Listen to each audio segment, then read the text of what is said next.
Hi guys, ఇప్పుడే DC మూవీకి వెళ్ళొచ్చిన తెలుగు డబ్బింగ్. ఇంకా మూవీ ఎట్లా మాట్లాడుకుంటే స్టోరీ లైన్ చాలా సింపుల్, చాలా బేసిక్ స్టోరీ లైన్. అసలు ఇంట్రెస్టింగ్ కూడా లేదు.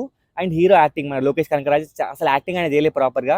కొంచెం రగ్డ్ లుక్ కనిపించింది, కానీ యాక్టింగ్ మాత్రం సింగిల్ ఎక్స్ప్రెషన్స్ ఆయన సూట్ అన్నట్టు అనిపించలేదు. అది కాకుండా స్టార్టింగ్ ఒక 20-25 minutes to half an hour పెద్ద మూవీ కదలదు, అంత ఇంట్రెస్టింగ్ గా ఎంగేజింగ్ ఏమి అనిపించదు. అండ్ యాక్టర్స్ మాట్లాడుకుంటారు కదా కాన్వర్జేషన్స్, అవి చాలా లాగ్ అనిపించినాయి.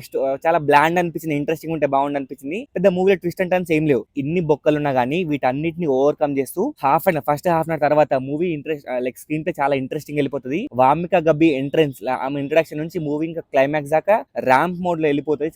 చాలా నచ్చింది. ఎస్పెషల్లీ ఒక 3-4 సీక్వెన్స్ పడ్డాయి. ఇంటర్వెల్ అయితే మైండ్ బ్లోయింగ్. ఇంటర్వెల్ సీన్ కానీ, లేదంటే అక్కడ మన బక్కుడు అనిరుద్ధ్ ఇచ్చిన మ్యూజిక్ అయితే అల్టిమేట్. అక్కడ నుంచి ఇంకా మూవీ లేస్తూనే ఉంది.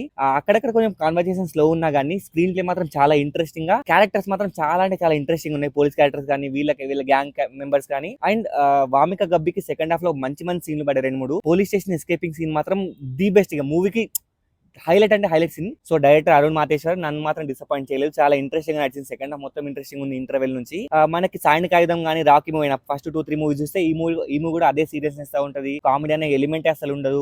చాలా వైలెన్స్, చాలా గ్రిట్టి ఉంటది. బట్ నాకు చాలా నచ్చింది. లిటిల్ గా ఒక ఫీస్ట్ లెక్క అనిపించింది. సెకండ్ హాఫ్ మాత్రం కొన్ని సీన్ మాత్రం గూస్ బంప్స్ వచ్చినాయి. అంత బాగా నచ్చింది. So I would definitely recommend you guys to watch and this movie called DC.